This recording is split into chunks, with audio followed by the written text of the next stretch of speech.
देखो बेटा ध्यान से, कह रहा है show that the system of equation has a unique solution, find the solution. देखो बेटा, एक एक नंबर के जो तुम्हारा ऑप्शनल क्वेश्चन आते हैं उसमें से एक क्वेश्चन इस टाइप का आना ही आना है।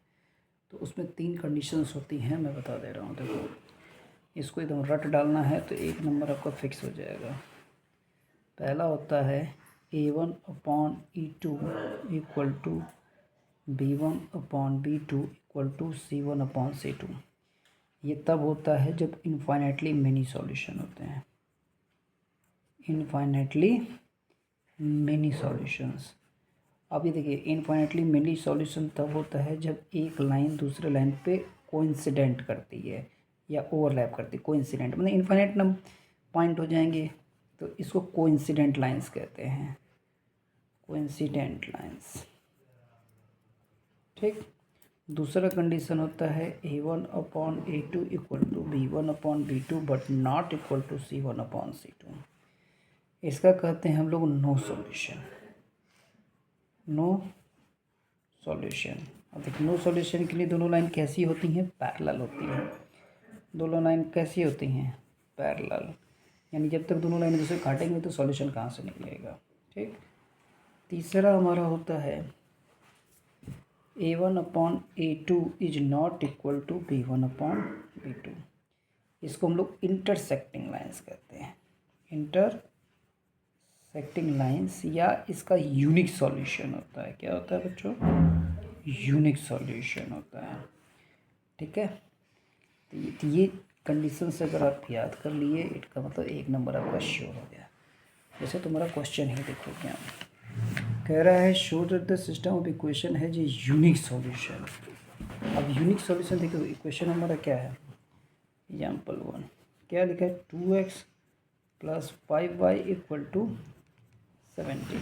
दूसरा है 5x plus 3y equal to 14। देखो एग्जाम में कैसे करेंगे?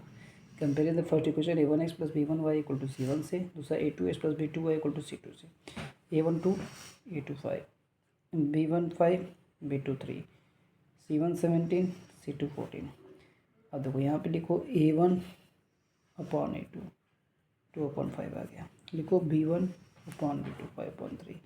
ये अब आपको देख के ही साफ साफ दिख रहा होगा कि A1/A2 जो है मेरा B1/B2 के इक्वल नहीं है। याद रखिए, जब इक्वल भी नहीं, इंटरसेक्टिंग लाइन कंसिस्टेंट भी होता है। ठीक। यानी ये सॉल्व होगा, इसका यूनिक सॉल्यूशन निकलेगा। अब देखो, इसको तो सॉल्व करने कई क्वेश्चन हम पिछली एक्सरसाइज में सॉल्व किए हैं, मैं इधर सॉल्व कर दे रहा हूँ। लिखा है 2x plus 5y equal to 17। ठीक। इधर लिखा है 5x plus 3y equal to 14। अब x के साथ 2 है, x के साथ 5 है, एलिमिनेशन मेथड से करेंगे, 2 से मल्टीप्लाई करेंगे, इसको करेंगे तो ये 10x प्लस 25y बराबर 85। इसको मल्टीप्लाई करोगे क्या आ जाएगा? 10x plus 6y equal to 28। ठीक है, सॉल्व कर दो, माइनस माइनस माइनस ही गया, 25 में से 6 गया 19, y बराबर 57। y की वैल्यू कितनी आ गई? 3 आ गई। जब y की वैल्यू 3 आ गई, y की वैल्यू कहीं पे भी रख के x की वैल्यू निकाल लो। चलो इसी में रख लेते हैं, तो 2 इंटू एक्स प्लस 5 इंटू 3 बराबर 17। 5 से 15 तो जाके माइनस हो जाएगा, 2x इक्वल टू 17 माइनस 15 यानी 2, x की वैल्यू 1। देखो यूनिक सॉल्यूशन है, x की वैल्यू 1 और y की वैल्यू 3 आ गई। अब तो क्लियर हो गया होगा। चलो दूसरा कोई एग्जाम्पल देखो। दूसरा एग्जाम्पल क्या कह रहा है? Find the values of k for which the system of equation है यूनिक सॉल्यूशन। देखो कितना बकवास क्वेश्चन है। और यूनिक सॉल्यूशन है A1/A2 not equal to B1/B2। देखो हमारा इक्वेशन है, जैसे देख लिया लिखा है। अभी बोर्ड्स की एग्जाम मान लीजिए ऐसा आ गया तो कैसे करेंगे, मैं पूरा सिस्टम से करके दिखा दे रहा हूँ। और इसको तुरंत कंपेयर करेंगे A1x प्लस B1y बराबर C1 से। A1 की वैल्यू k आ गई, B1 की वैल्यू 2 आ गई, C1 की वैल्यू कितनी आ गई? 3 आ गई। दूसरा पकड़ो 3x plus 6y equal to 10। इसको कंपेयर करेंगे A2x प्लस B2y बराबर C2 से। A2 की वैल्यू 3 आ गई, B2 की वैल्यू कितनी आ गई? B2 की वैल्यू ये वैल्यू था, B2 की वैल्यू 6 आ गई और C2 की वैल्यू कितनी आ गई 10। तो क्या हो गया फिर से A1/A2 is not equal to B1/B2। A1 हमारा कितना था बच्चा के, A2 हमारा कितना था 3, B1 कितना था 2, B2 कितना था 6। तो क्या हो जाएगा यानी 6K बराबर 6 कट गया, यानी K की वैल्यू 1 नहीं होनी चाहिए, K की वैल्यू 1 नहीं होनी चाहिए। हाँ यानी K की has the given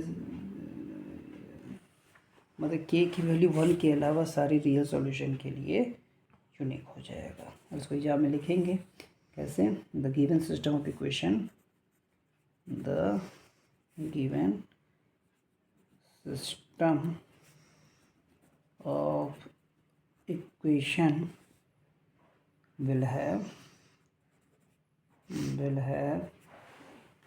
a unique solution, will have a unique solution